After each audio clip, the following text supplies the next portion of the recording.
나눔과 나무의 심리수다. 가볍거나 진지하거나 저는 봉봉 나무입니다. 반갑습니다. 네. 오늘의 주제는 회피성 성격장애입니다.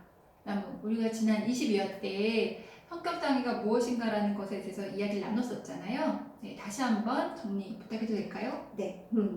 성격이란 시간과 상황에 걸쳐 안정적으로 지속되고 잘 변하지 않는 개인의 정서, 사고, 행동 양식인데 되게 어린 시절부터 서서히 발전해서 청소년기 또 혹은 초기 성인기에 굳어지게 되죠.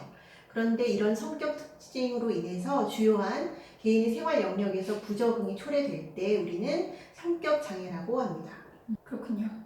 그럼 오늘은 회피성 성격장애 그 기준에 대해서 좀 살펴보려고 하는데요. 일단 회피성이라는 것은 사회적 관계 억제, 부적절감, 그리고 부정적인 평가에 대한 예민함이 광범위한 양상으로 경험되고 이는 청년기에서 시작되어서 여러 상황에서 다음으로 이제 이야기할 7가지 기준에서 4가지 혹은 그 이상으로 나타나면 회피성 성격장애로 의심을 볼 수 있습니다. 의심해 볼 수 네네네. 있죠. 그 기준이 또 뭘까요? 한번 그럼 설명해 볼까요? 네. 첫 번째는 우선 비판이나 거절, 인정받지 못함 등의 어떤 그 염려 때문에 직업 활동을 회피하는 것입니다. 그리고 두 번째는 자신을 좋아한다는 확신 없이는 사람들과 관계하는 것을 피하는 것이고요. 세 번째는 수치를 당하거나 놀림당할 것에 대한 두려움 때문에 친근한 대인관계만을 고집하는 현상입니다. 그리고 네 번째는 사회적 상황에서 비판이 대상이 되거나 거절되는 것에 대해 계속 염려하는 것이고요. 다섯 번째는 부적절감으로 인해 새로운 대인관계 상황을 최대한 피하려고 하는 것입니다. 숨차시죠? 네. 제가 나머지 2가지를 이어서 말씀드리면 6번째는 자신을 사회적으로 부적절하게 또 개인적으로는 매력이 없는 다른 사람에게 비해 열등한 사람으로 바라보는 것이고 또 이제 마지막 7번째는 당황스러움이 드러날까봐 염려되어서 어떤 새로운 일에 관여하는 것 혹은 개인적 위험을 감수하는 것 등을 드물게 마지못해서 하는 것입니다.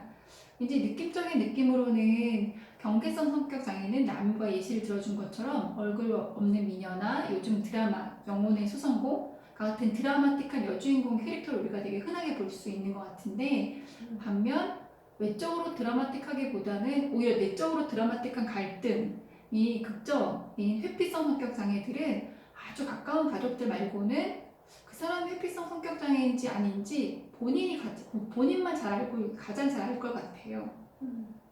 회피성 성격 장애 키워드는 평가되어지는 상황 혹은 관계에서의 불안 또 불편함에 대처의 패턴이 회피인 거잖아요.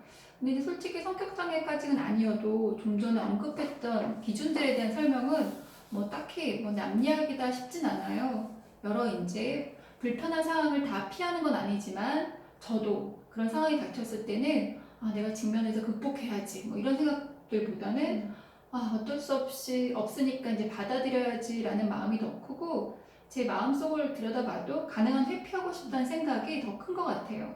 그래서 어쩌면 무의식적으로나 내 삶의 새로운 가능성, 관계에 대해서 회피하고 있을지도 모르겠네요.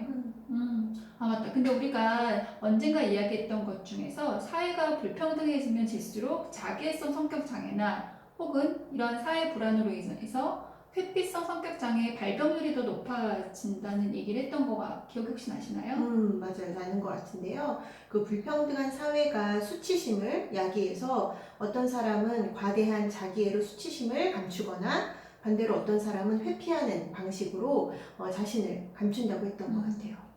또 어떤 면에서는 그 인터넷과 게임 매체의 발달이 회피적 성격 사람들의 증상을 더 유지시키게 하는 효과가 있다고도 볼 수 있을 것 같아요. 여러 가지 부담과 두려움으로 인해서 외부 세계와 접촉하지 못하지만 매체를 통해서 어느 정도 자신의 즐거움을 또 충족할 수도 있고 다른 방식의 접촉을 시도할 수도 있으니까요. 제가 석사 그 졸업 당시에 인터넷에 대한 의존성과 또 스트레스 대처 방식에 대한 논문을 썼었거든요. 근데 그때 스트레스에 대한 회피적 대처 방식이 인터넷, 특히 이제 게임에 대한 의존성과 상관관계가 굉장히 높았던 결과로 나왔어요. 어쨌든 우리 젊은이들이 살아가는 이 시대가 뭐 집콕, 방콕을 해도 그 안에서 즐길 거리가 많은 시대이기 때문에 꼭 회피적 성격 장애가 아니더라도 그런 양상을 갖기가 좀 더 쉽지 않나라는 생각이 드네요. 네, 제가 자주 말씀드리는 오카다 다카시 음. 그 분의 책에서 이제 어쩔 수 마지못해 혼자입니다 라는 책이 있는데요. 그 책에서는 이제 회피형 인간들, 사람들에 대한 얘기들을 나누고 있어요. 그 중에 이제 그 특징 중에 우리가 살펴보면 염려증이라고 해서 부정적인 가능성에만 주목하는 염려증. 네, 그리고 사람들과의 교류를 회피하는 은둔증. 네, 그리고 삶의 즐거움이 희박한 무쾌감증. 네, 친밀한 사람과의 관계를 회피하는 친밀 회피증. 뭐 이런 것들이 일상의 지장을 초래할 정도라면 치료가 필요하다라고 하네요. 네, 그때는 단순히 이제 마음의 상처가 아니라 이렇게 병리로 봐야 한다는 것이 이제 그 저자의 지적입니다. 그런데 이제 제가 만나는 분한테 제가 권해드렸더니 그분이 보시더니 이제 이런 말씀을 하시더라고요. 나는 이런 패턴, 이제 회피적인 패턴이 익숙하고 특별히 이제 문제가 되지 않는다고 생각하는데 그러니까 부정적으로만 이야기하는 것 같아서 마음이 불편해요. 라고 하셨는데 그때 뭔가 점점점 이런 생각이 좀 들었어요.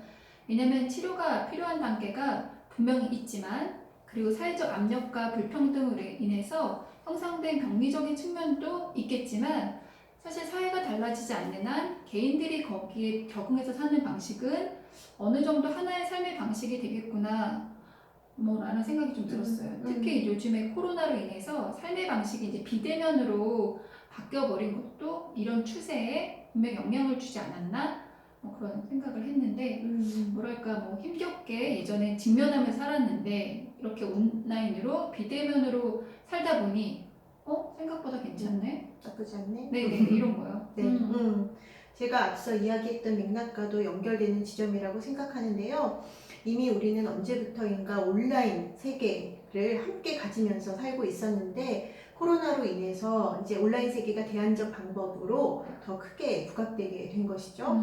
이제 아마 시간이 흐르면 회피적 사람들을 설명하는 기준도 달라지지 않을까 싶은데 그 외부 활동을 통한 즐거움 추구 혹은 대인관계가 아니더라도 온라인에서 존재하는 즐거움과 대인관계의 의미가 이 젊은 세대들에게는 외부의 것 못지않게 크다는 것을 좀 이해하는 과정이 필요하지 않을까 싶어요. 네.